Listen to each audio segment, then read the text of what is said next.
Hi, I'm back with more Lessons from a Lemonade Stand by Boyack. The next chapter that I'm reading here is called What is Wrong? And it starts with a quote from Hannah Arendt. If the ability to tell right from wrong should turn out to have anything to do with the ability to think, then we must be able to demand its exercise from every sane person, no matter how erudite or ignorant, intelligent or stupid he may happen to be. In November 2014, 90-year-old Arnold Abbott began handing out plates of hot food to homeless people in a South Florida park, as he had done many times before. But this time was different. An approaching policeman grabbed his arm and said, "Drop that plate right now," almost as if Abbott was holding a gun, he later remarked. He was charged with violating the law for feeding the homeless, a law that the city council had passed just a week prior. The law limited where feeding sites could be located, required that people providing food obtain a permit, and required food providers to also provide portable toilets, hand washing stations, and ensure that the food is precisely maintained at certain temperatures. There's Arnold Abbott. Abbott created the Love Thy Neighbor Fund in 1991 as a tribute to his wife who had passed away. The organization continued the important work that they had enjoyed doing together, feeding the homeless and supporting the needy. Despite being punished by the city for his compassionate act, Abbott continued his work and continued violating the law. He racked up 4 additional citations, each of which involved a fine of up to $500 and up to 60 days in jail. Commenting on the controversy, Abbott said, "The city passed an ordinance requiring us to have a porta potty. It's ridiculous. The whole thing was designed to rid the city of its homeless. Police told me anyone who touches as much as a pan, anyone who is involved, will be arrested." "The reason we're not going to back down," explained a rabbi accomplice who had been helping feed the needy, "is because it's so unjust to put people in jail for helping other people." Abbott wasn't worried. "I'm not afraid of jail," he said. "I'm not looking to go, but if I have to, I will." Fortunately, he didn't have to. The attention of the world focused briefly on Abbott's case as the international media widely published the story of a simple old man helping the homeless and being harassed by the government because of it. The city stopped enforcing the law due to negative publicity. Abbott won, at least for a while. Let's contrast this story against another one. Wilhelm Keitel was born in a small German village in 1882. As the oldest son, he hoped to one day take over management of Helmsrode, the 600-acre estate his grandfather had purchased years before. His family had been involved in land ownership and management for generations. He had farmer's blood in his veins, but his father refused to relinquish control of the estate. Keitel had to choose another profession. He chose a line of work that, like being a landowner, was held in high esteem in Germany, but was at odds with his family's heritage of opposition to the ruling regime. He signed up for the military. It was a decision that would later lead to his execution. As the Nazis gained political power, many within military leadership saw Adolf Hitler as an incompetent juvenile hothead who was causing problems. Many top-level military officials tried to figure out how best to assassinate him and take over the government to show the world that not all Germans were like the Nazis. In 1944, some carried out a plan to do just that, but it failed, leading to thousands of arrests and executions by the Gestapo, the clandestine and cruel Nazi police. But not Keitel. After some brief opposition to some of Hitler's decisions and desires, Keitel eventually became supremely loyal to the Führer, so much so that his military colleagues generally viewed him with disgust, because he had transformed himself from a respectable general into Hitler's yes man. As the Nazi regime implemented its reign of terror, Keitel played an intimate part. As a leader in the military and at Hitler's direction, he had signed dozens of orders that called for soldiers and political prisoners to be killed or disappeared. After the war concluded and top-level Nazi operatives were put on trial for their war crimes at Nuremberg, Keitel admitted that he knew these orders were illegal. In a letter to an interrogator for the American military, he wrote, "In carrying out these thankless and difficult tasks, I had to fulfill my duty under the hardest exigencies of war, often acting against the inner voice of my conscience and against my own convictions. The fulfillment of urgent tasks assigned by Hitler, to whom I was directly responsible, demanded complete self-abnegation. In his defense, like other Nazi and German military officials charged with committing war crimes, Keitel aimed to shirk responsibility for what he did by noting that he was merely following orders. This argument was in line with the Führerprinzip, or leader principle, a political argument in Germany at the time that suggested that all laws and decisions must be in line with whatever the Führer, Hitler, said. Citing this line of thinking, Keitel was hoping to be absolved of the horrific acts that he helped implement. He was expecting that the positive laws Hitler set up would override the natural law. Murder is always wrong. These hopes and expectations did not materialize. Keitel was sentenced to death by hanging. Was Keitel wrong to do what he did? What about Abbott? Both men were following orders from other people in a sense. Abbott was doing what he said God had commanded, and Keitel was doing what the Führer had commanded. But their actions are polar opposites. One was helping people, the other was killing people. One was inherently good, though made illegal, and the other was inherently bad, although made legal.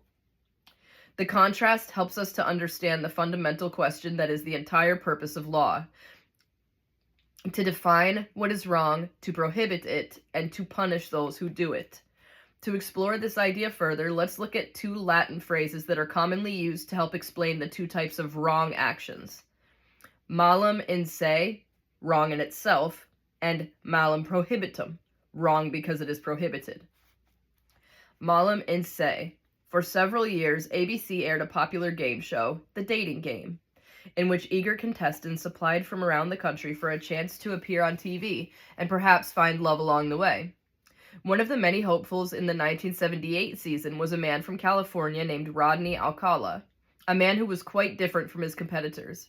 Rodney was no ordinary bachelor. He was a convicted felon who had sexually violated a young girl and attempted to murder her.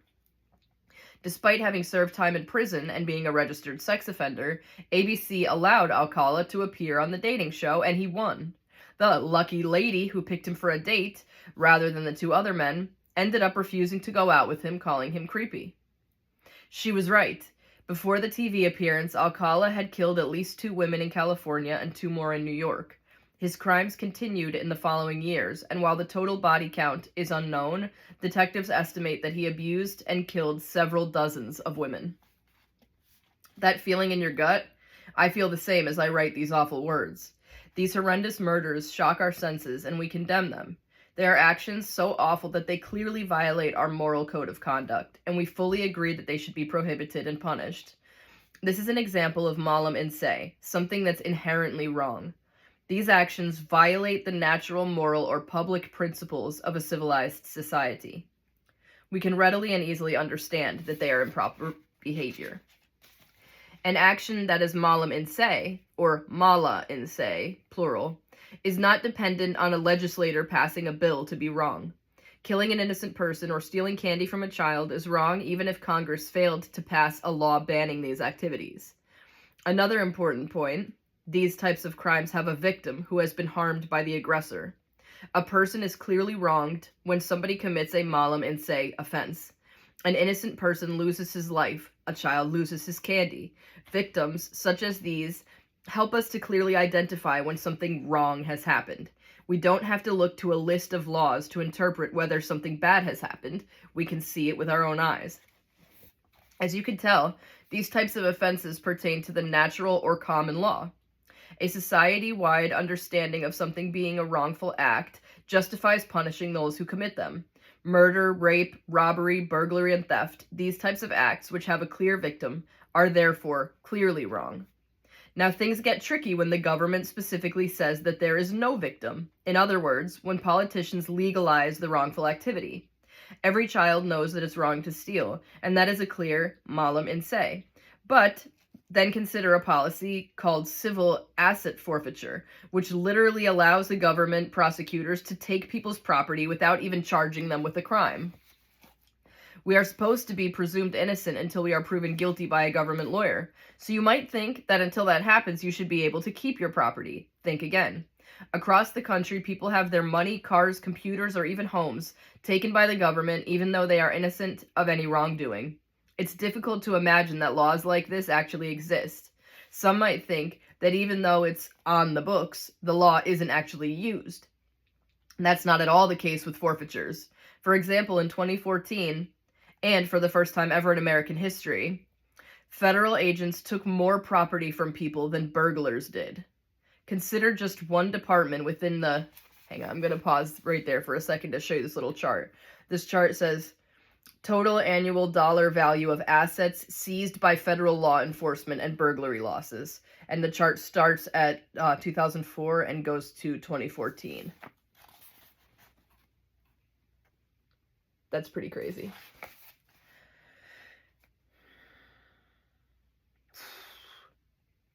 Consider just one department within the federal government that takes property from people without charging them with a crime.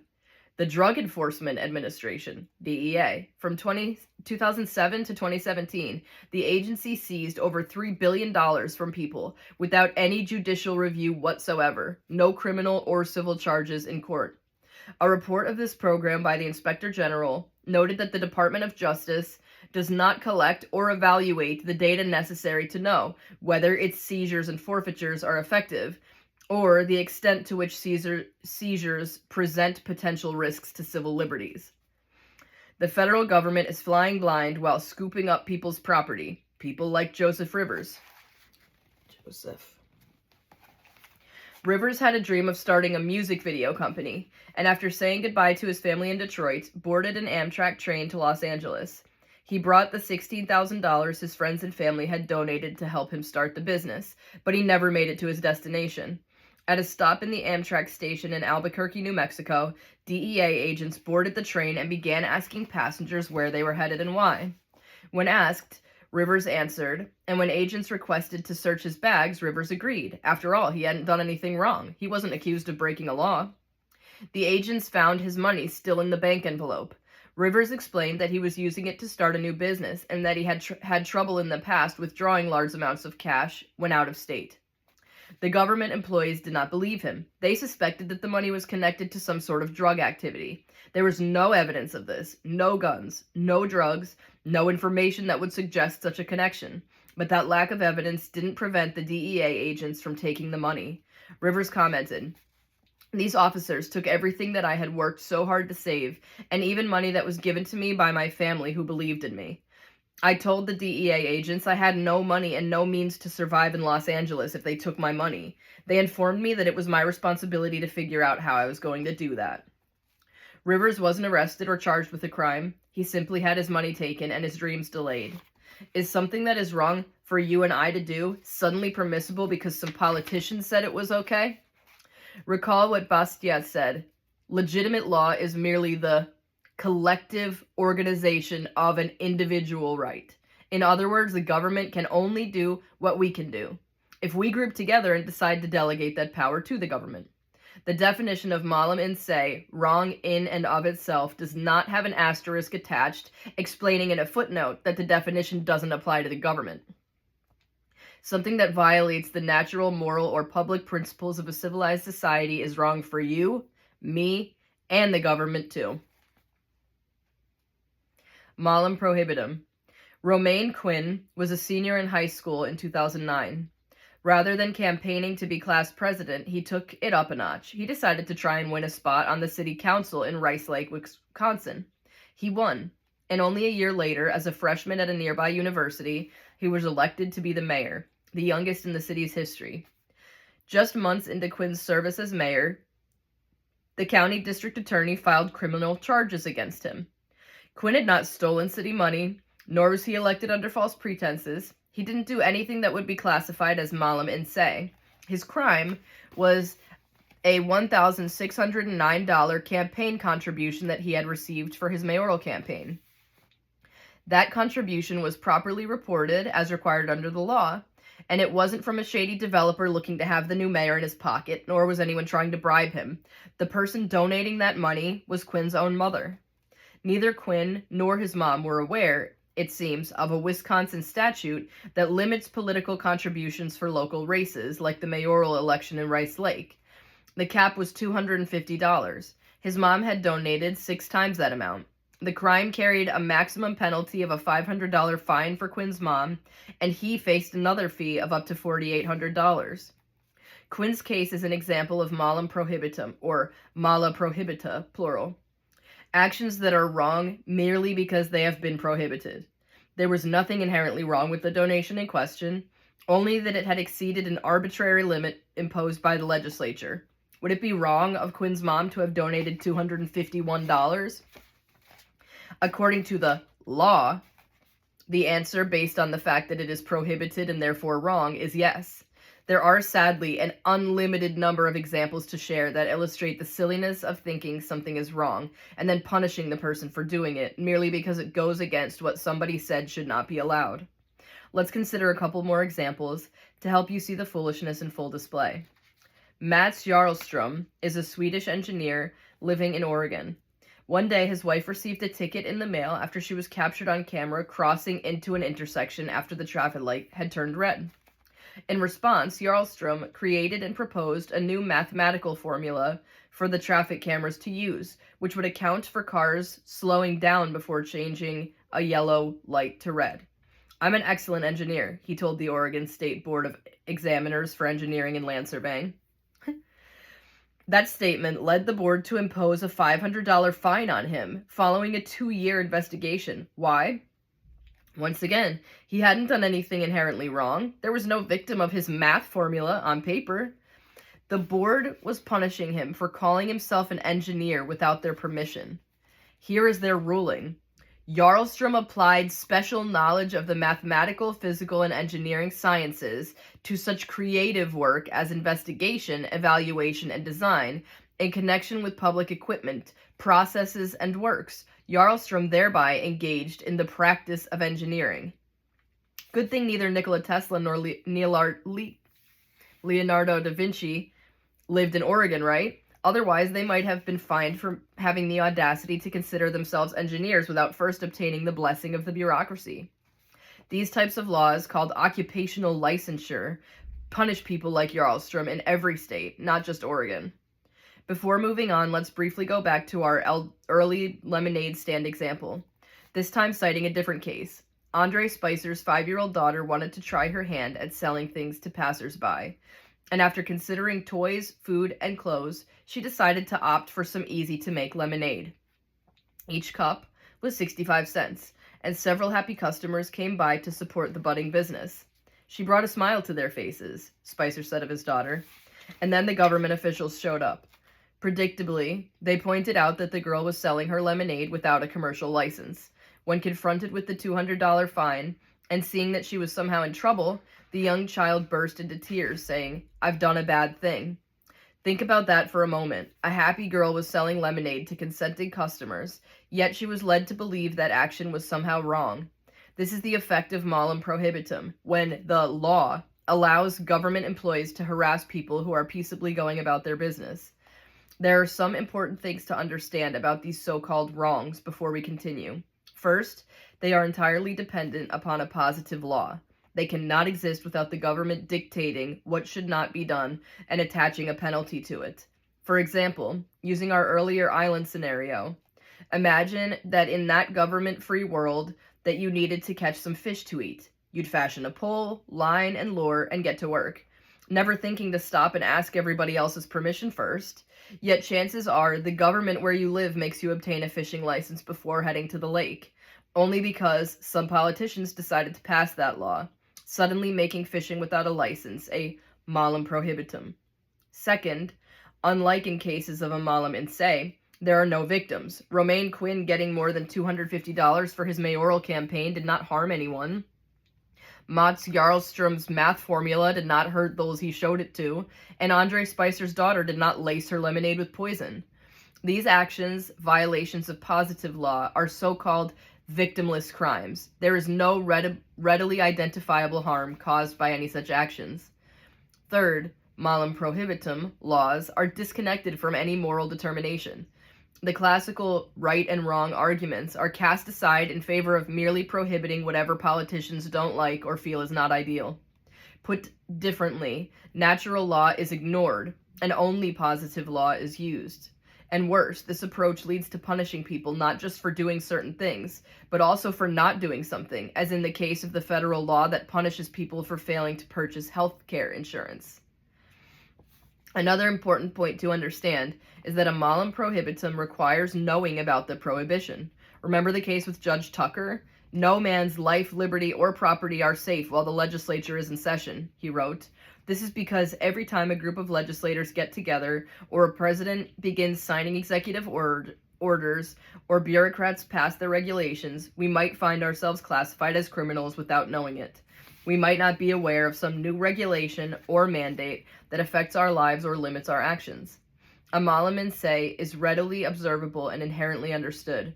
We all know it's wrong to hurt people and take their stuff. But when your action might be deemed wrong merely because some people hundreds or thousands of miles away had a meeting and decided that they didn't want you to do it, how are you supposed to suddenly know that you should stop? Did you know that America's prisons are packed? The USA has the highest prison population in the world, 716 prisoners per 100,000 residents. It might be hard to make sense of that number. How does it compare to other countries? Actually, it's more than 5 times higher than most of the countries in the world. The United States has roughly 5% of the world's population, but has close to 25% of the world's prisoners. Why the difference then? Why are over 2 million Americans locked up behind bars? Part of the answer is because of mala prohibita, the result of prohibiting all sorts of actions that don't have victims.